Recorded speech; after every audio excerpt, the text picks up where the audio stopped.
কলা ভবনের হাজারটা অসুবিধার কথা আজকে যদি নাও বলি তা হচ্ছে লিফটের কথাটাও বলতে হয়।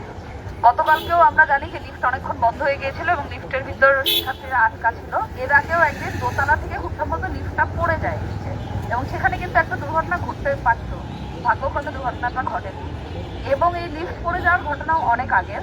সবচেয়ে সারপ্রাইজিং বিষয় হচ্ছে যে কর্তৃপক্ষ এখনো এটা নিয়ে কিছু করতেছে না। আমরা প্রায় গিয়ে দেখি হচ্ছে প্রক্টর অফিসের সামনে যে লিফটটা এটা বন্ধ থাকে, আমরা ইউজ করতে পারি না কিছুদিন, বা একবেলা ইউজ করতে পারি না, তারপর আবার ছেড়ে দেওয়া হয়।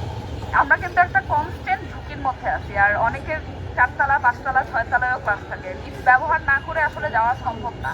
কলা ভবনে যত ধরনের সমস্যা এই মুহূর্তে বিদ্যমান, মেয়েদের ওয়াশরুম থেকে শুরু করে ক্লাসরুম সংকট বা ক্লাসরুম ডিজিটালাইজ না করার যে সমস্যাগুলো, তার মধ্যে এই লিফটের সমস্যাটা আসলে সবচেয়ে বেশি সিভিয়ার এবং এটা আসলে তাৎক্ষণিকভাবে অ্যাড্রেস করতে হবে কোনো দুর্ঘটনা ঘটার আগে। কারণ আমরা চাই না যে দুর্ঘটনা ঘটার পর এটা নিয়ে আবার আমাদের মিছিল মিটিং করার জন্য রাস্তায় নামা লাগুক।